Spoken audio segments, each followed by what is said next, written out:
Hello everyone and welcome to my Barbarian Assault guide for old school RuneScape. I made this guide because people seem to either love or hate this minigame, very strong feelings flying around. I personally love it, and I think that if the people who don't like it gave it more of a try and got a little better at the mechanics of the game, they'd enjoy it as well.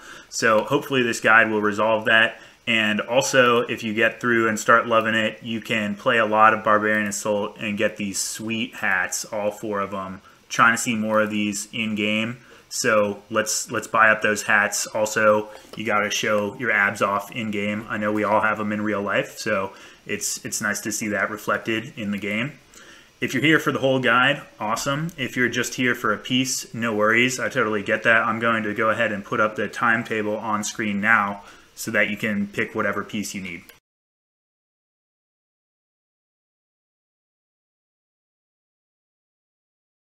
So the first thing you're going to want to do is hop to world 306. That's the Barbarian Assault world.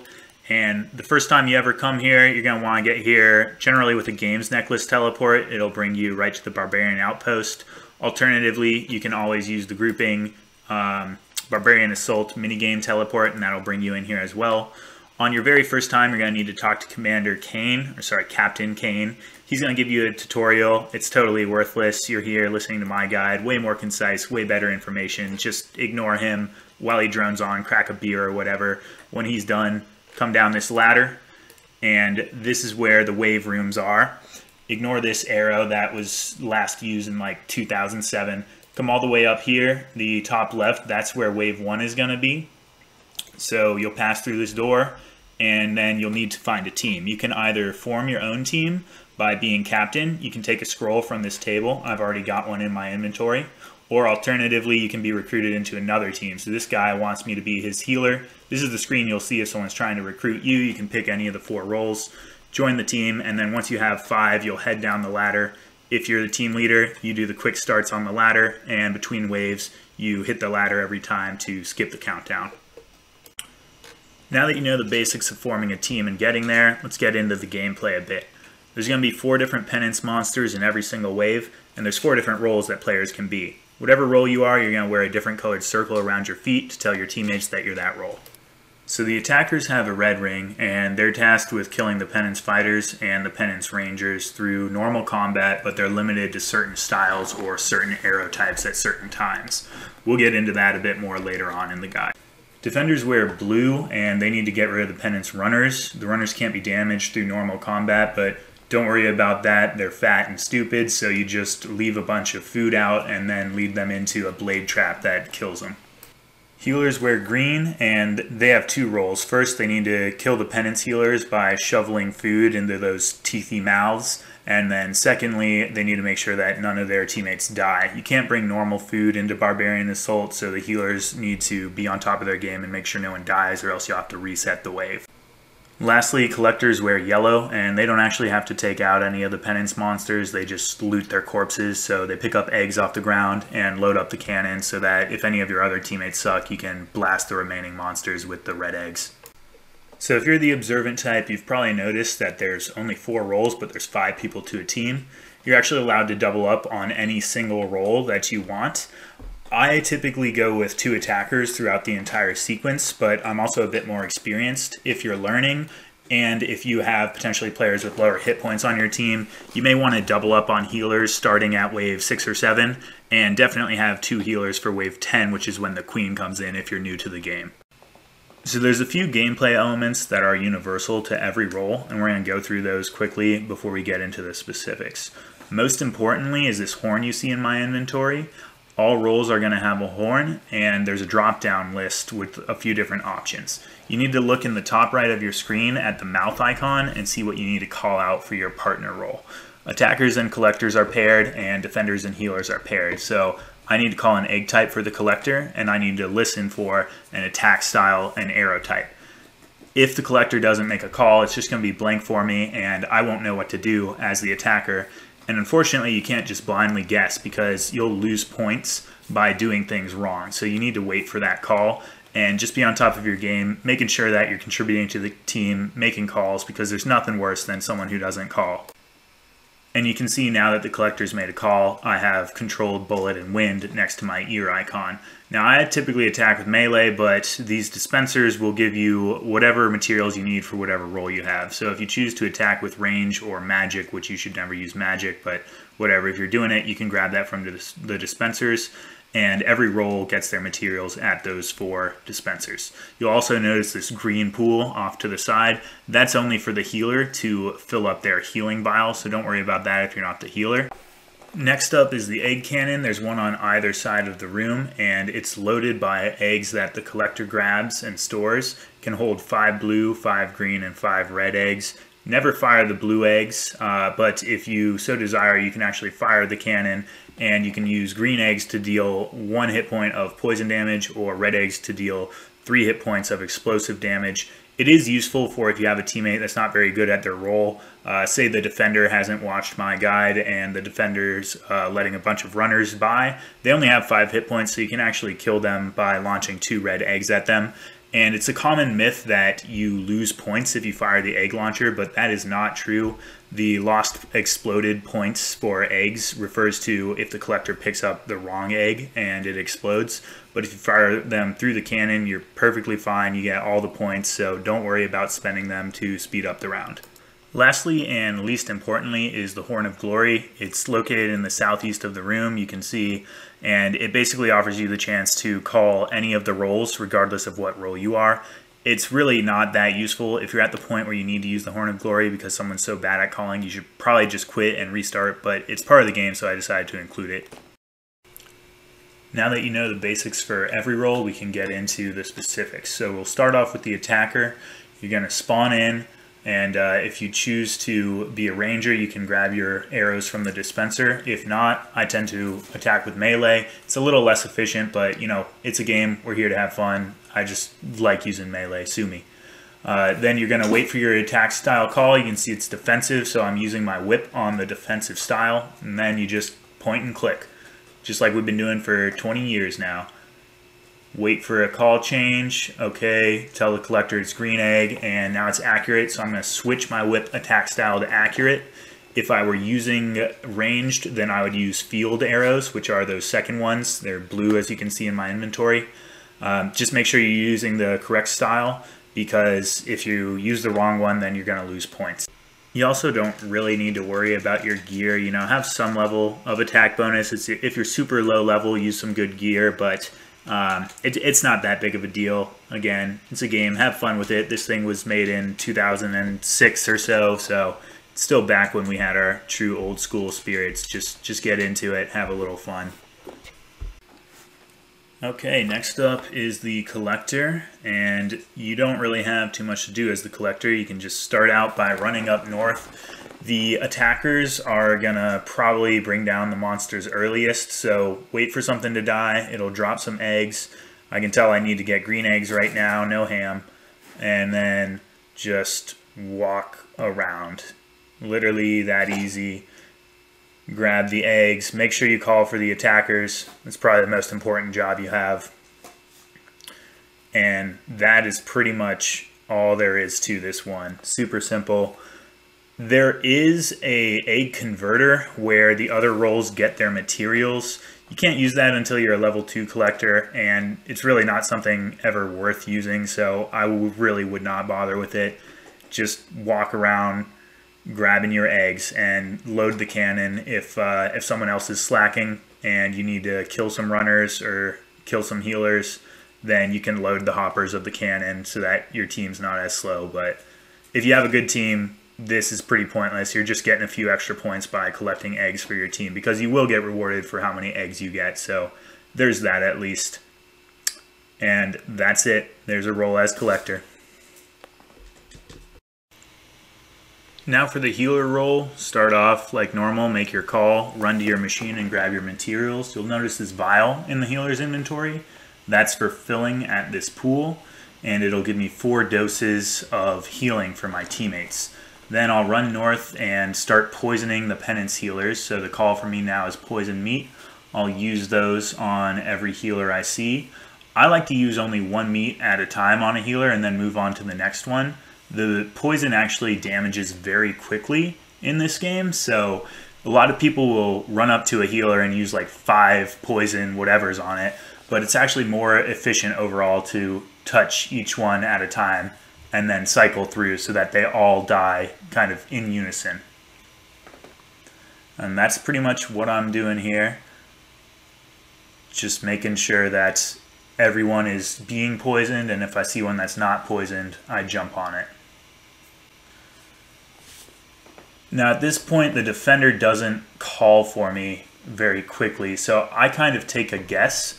I know that the call can't be the same poison item that it just was, and since he's being slow with the call, I decided to go ahead and use a poison tofu. Since it works, I know the call is poison tofu, and I can start using those. That's a little trick. You won't lose points as the healer until you've used the wrong poison food twice, so you kind of get 1 free pass, and I just made a quick decision to use that free pass and see if I could, keep poisoning while the defender was not calling.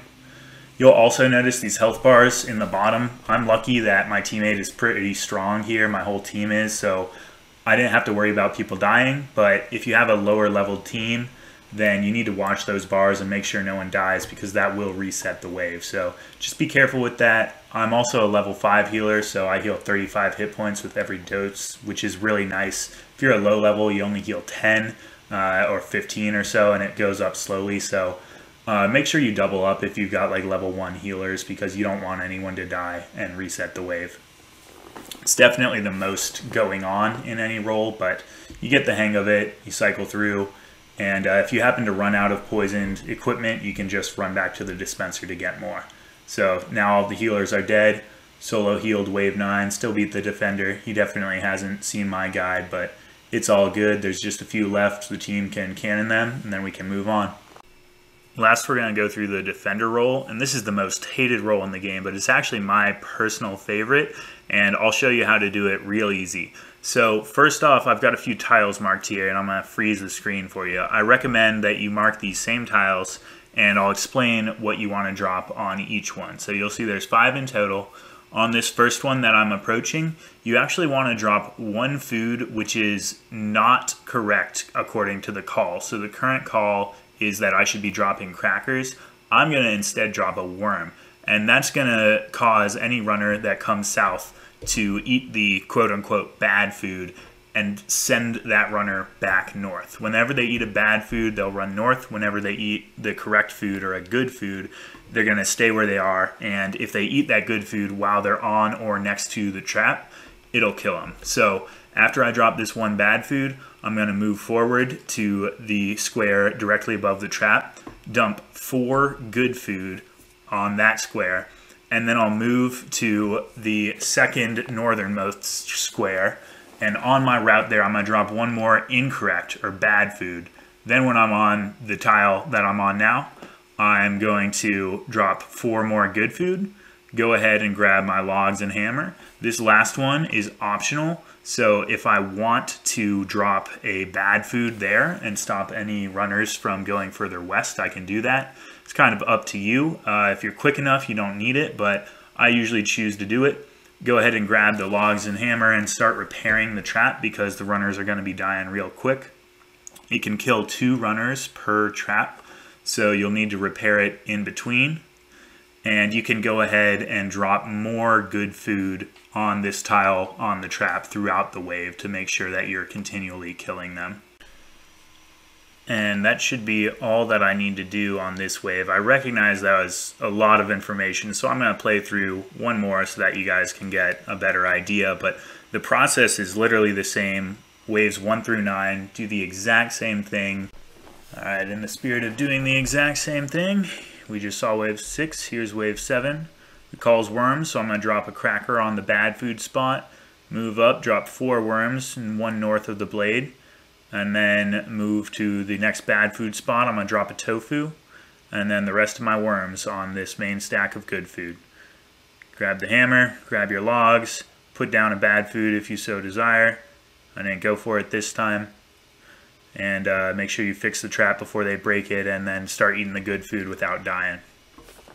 One thing to note, the second bad food spot where I dropped a tofu, that one's actually a range, so you don't have to hit it exactly on the square I did. You can drop it one to the south, one to the southeast. Just make sure you're in that range. That's gonna draw any runners that are too far to the west.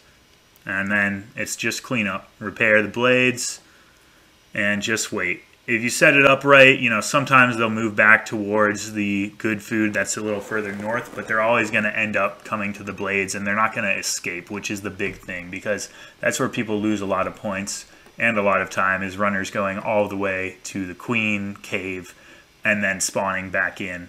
So there's the last one. Finished him. Awesome.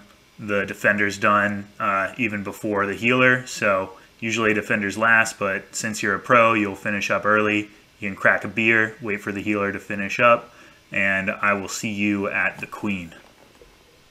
One final note for the defender roll is on wave 10 before the queen shows up and you're doing your normal rolls. This room has a different layout, so you're actually not going to go north of the trap, and you don't have to worry about bad food at all. You'll come up here, drop 4 good food, 1 square west of the trap, then come up, drop 4 good food here, grab your logs, grab your hammer, and get to repairing the trap. If you need to drop any more good food next to the trap to make sure you don't run out, go for it. But that's all there is to the queen wave. Repair it. Make sure you keep your calls on. If you stand in the way of a runner like that, it'll block them, so it's helpful when you need to repair. There you go, broken again. Repair one more time. And it's all set up. There's 6 runners, so they'll die, and we'll get to the queen. So now it's time for wave 10, the queen wave. Congratulations on getting this far. So the queen wave is split into 2 pieces. First part of wave 10 is just a normal wave. It's actually easier than wave 9. The monsters are less strong and there's fewer of them. Go ahead and clear it out like normal, like you know how to now. And then after all of the monsters are dead, the queen will spawn in, and I'm going to take you through an example of how to handle the queen as a collector and also as a healer, because those are the 2 most intense roles to work with the queen on. But in general, there's one thing you need to know about the queen, and that's that you can only defeat her with the omega eggs. You'll need to collect a yellow egg as the collector, which are scattered across the ground once the queen arrives. Then the collector will hand that yellow egg to a healer, who dunks it in a poison pool around the edge of the map.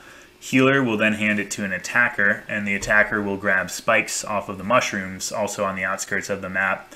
Use those spikes on the egg to make it a poisoned spiked egg, and then the attacker will use that on the defender, who will dunk it in the pools of lava to create the omega egg, and the defender will then hand the omega egg back to the collector, who can load the hopper and fire the eggs. Now if you want to do it normally, you need I think 6 to 8 eggs to destroy the queen, but there's actually a trick where you only need to get 2. I would probably make all of the eggs while you're learning, but as you get more comfortable, you can only make 2 and it saves a little time. So I'll go through that trick with you as well. Okay, for our first queen example, let's take a look at the collector roll. You don't really have to worry about grabbing the eggs in the first part of the wave, because it's already set that when the queen dies, you'll get 80 honor points in your roll and 5 in each other roll, so the eggs won't give you any bonus points. You could get some red eggs if you need to kill runners because your defender's slow, but that's about it. After every monster is dead, you're going to have a little grace period here, assuming you're quick. Now, if you're too slow, the queen will actually come before you're done, and that's pretty bad, so make sure you finish up. And when the queen arrives, the collector is just going to start looking for yellow eggs. They'll appear on the ground around the queen. So there's the first one. And I saw another one pop up by that healer pool, so I'll go ahead and grab that. Again, you could use 6 to 8 eggs if you want to be really safe. I'm going to show you the trick. So I'm going to grab 3 just to play it a little safe, but you can get it done with 2. Now I pass them to the healer. The healer is going to make a run to the poison pools and turn them into poison eggs.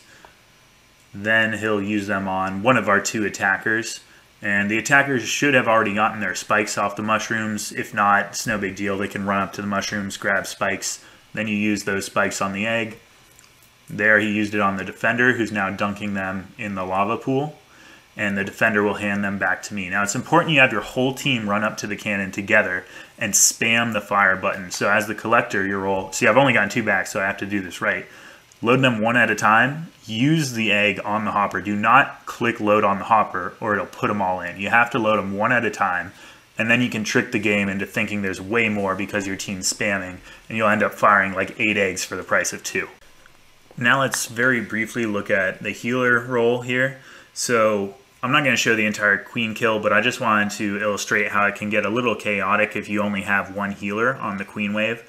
So you want to keep a constant eye on your teammates' health bars and just make sure no one's getting too low. Again, I'm lucky that I can heal a lot of hit points, so it doesn't really get to that point for me, but even as a level 5 healer, I've got to be constantly refilling the vial and healing my teammates while also healing myself by drinking from the pool. So if you're learning, I would definitely recommend doubling up on healers. Even if you're an experienced healer, if you're only level 2 or level 3 as a healer, you can't heal as many hit points, so it's really good to double up. Now from here, I've gotten the eggs from the collector. I'll go ahead and dump them in the poison. You saw that in the last example. I don't need to show that, but I just wanted to illustrate how much you have to heal to make sure that no one dies and you don't have to restart. Alright, finally, let's take a look at the rewards. It's what we've all been here for. So if you come up top to the ladder where it all began, first off you can read this blackboard to see your status, what level you are in different roles, and how many honor points you have. And then if you come over here to Commander Conad, you can rank up a role. You can buy various armors and the sweet hats that I mentioned. You should definitely get these. The runner hat's probably my favorite. Highly recommend. If you're more practical, the fighter torso, as everyone knows, is one of the most iconic items in this game. Super awesome. Hopefully, if you're here to get that, this will help you with that grind. And also, you need level 5 all rolls for the Elite Diary, so if you're a grinder there, you'll get through that. And then lastly, the thing that people like to buy is the high-level gambles. And that's because you get a 1 in 1,000 chance at getting the Pendant's Queen pet. So that's what a lot of the guys who have been here like long term, that's what they're going for. So I've got a few Defender Honor points. I guess for the video, maybe we'll see if we can grab the pet. Let's see. A lot of dialogue. 20 Ranars. Well, that's actually pretty good. You know, you can end up getting some decent stuff from this. It's not how I'd make money by any means, but it's a good side benefit while you go for the pet. All right, that is the end of the guide. Thank you so much for watching. If you made it all the way through, that's awesome. I really appreciate it. This is the first guide, or even video actually, that I've ever made, so any feedback that you have would be great. And if you have any ideas for a future video, I'd be happy to make something that you'd be interested in. So just please go ahead and let me know your thoughts, your comments. If you have any questions, if I maybe left anything out, I'm happy to answer those in the comments. So with that, I will say thank you again and catch you in the next one.